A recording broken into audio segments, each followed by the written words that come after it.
Sura Al-Mulk. Ang kabanata, ang kaharian, ika-67 kabanata ng banal na Quran. Assalamualaikum warahmatullahi ta'ala wabarakatuh. Sabihin niyo po ang kapayapaan, ang biyaya at ang awa ng Allah subhanahu wa ta'ala. Ako po si Pulpili Ahmad Israfil, ang inyong tagapagbasa ng banal na Quran sa wikang Arabic, na isinalin naman po sa wikang Filipino o Tagalog ni na Dr. Abul Khair Tarasan, Ustadz Badi'uzzaman Esalyaw at Muhammad M. Rodriguez, na sinuri naman po ni Dr. Muhammad Nadir Ibn. A'udhu billahi minash shaitanir rajim. Ako'y nagpapakupkup sa Allah subhanahu wa ta'ala laban sa Satanas na isinumpa.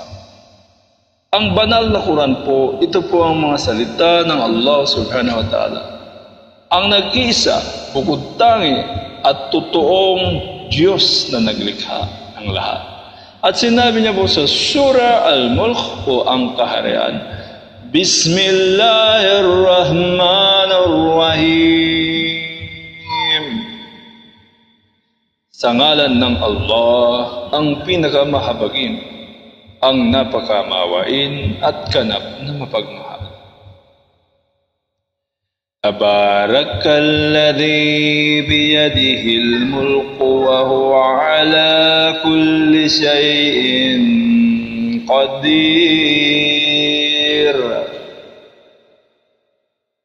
Kataas-taasan sa Allah subhanahu wa ta'ala at kadakilaan sa Kanya na Siya ay malayo ang Kanyang sarili, ang Kanyang mga katangian at gawain sa anumang di kaganapan, at napakasagana ng Kanyang kabutihan at pagiging mabuti sa lahat ng nilikha na nasa ilalim ng Kanyang kamay, ang pagiging tagapagmay-ari sa daigdig at sa kabilang buhay at sa pangungontrol sa dalawang ito, na nangyayari ang anuman na Kanyang ipinag-utos at pinagpasyahan, at Siya ang Qadir, ganap na makapangyarihan sa lahat ng bagay.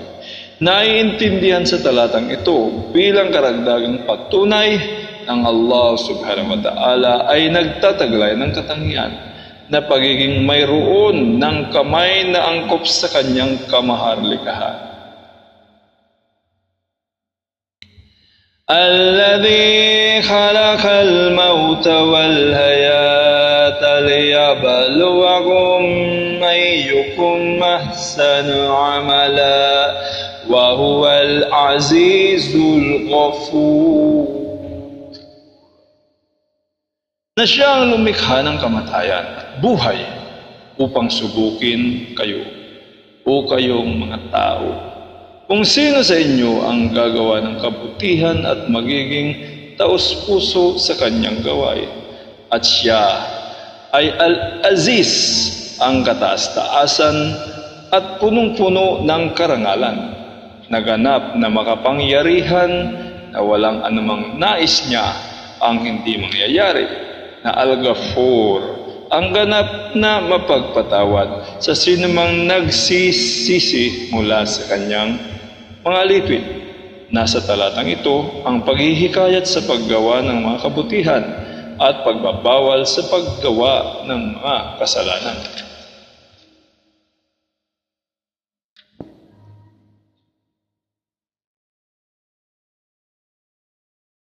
Alladhi khalaqa sab'a samawatin tibaqa ma tara fi khalqir rahmani min tafawut farji'il basara hal tara min futur. Na Siyang lumikha ng mga 7 kalangitan na magkakaparehas sa kaparaanan ng paglikha, na magkakapatong-patong sa isa't isa, at wala kang makikita sa nilikha ng Allah subhanahu wa ta'ala na Ar-Rahman, o ikaw na tumitingin na anumang pagkakaiba at pagkakamali, na kung kaya muli mong tingnan ang kalangitan, mayroon ka bang nakikita na anumang pagkakabiyak o pagkakabutas-butas nito?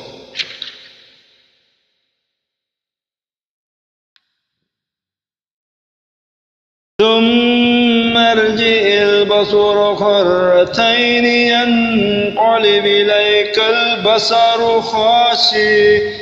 خاسئا وهو حسير. At pagkatapos ay tumingin kang muli ng paulit-ulit at muli babalik ang iyong paningin habang-abad dahil sa pagkabigo na makakita ng anumang kakulangan at dahil din sa kapaguran. وَلَقَدْ زَيَّنَّا السَّمَاءَ الدُّنْيَا بِمَصَابِيحَ وَجَعَلْنَاهَا رُجُومًا لِلشَّيَاطِينِ وَأَعْتَدْنَا لَهُمْ عَذَابَ السَّعِيرِ. At katiyakan, pinalamutian namin ang malapit na kalangitan na nakikita ng mga mata ang mga dakilang maliliwanag na mga bituin, at ginawa namin ang mga ito na nakasusunog na parang mga misail. Sa sino mga aakyat mula sa mga syaitan para sa pakikinig ng panakaw, at inihanda namin para sa kanila sa kabilang buhay ang parusa sa impyerno na naglalagablab na apoy na napakasidhi na masusunog sila sa tindi ng init nito. وَلِلَّذِينَ كَفَرُوا بِرَبِّهِمْ عَذَابُ جَهَنَّمَ وَبِئْسَ الْمَصِيرُ. At para sa mga hindi naniwala sa kanilang Rabb na tagapaglikha Allah subhanahu wa ta'ala, ay napakasidhing parusa sa kanila sa impyernong apoy at katotohanang napakasama na kanilang patutunguhan na impyerno.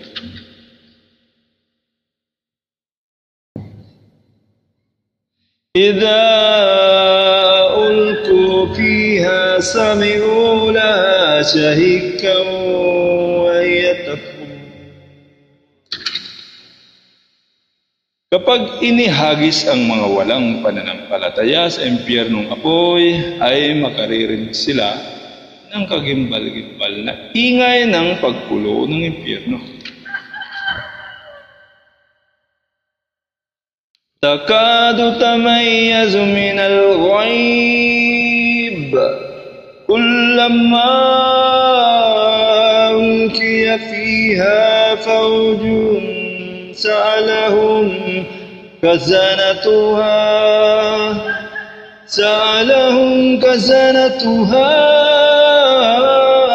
ألم يأتكم نذير.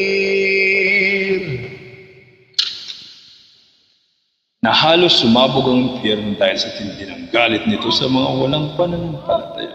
Sa tuwing iahagis dito ang grupo ng mga tao, ay tatanungin sila ng mga tagapangasiwa ng impyernong ito bilang pag-alipusta, hindi ba dumating sa inyo sa daigdig ang sugo upang balaan kayo hinggil sa parusa na kinaroroonan ninyo sa ngayon? قالوا بلى قد جاءنا نذير فكذبنا وقلنا ما نزل الله من شيء إن أنتم إلا في ضلال كبير. Tutugon sila sa kanilang sasabihin, oo, katiyagan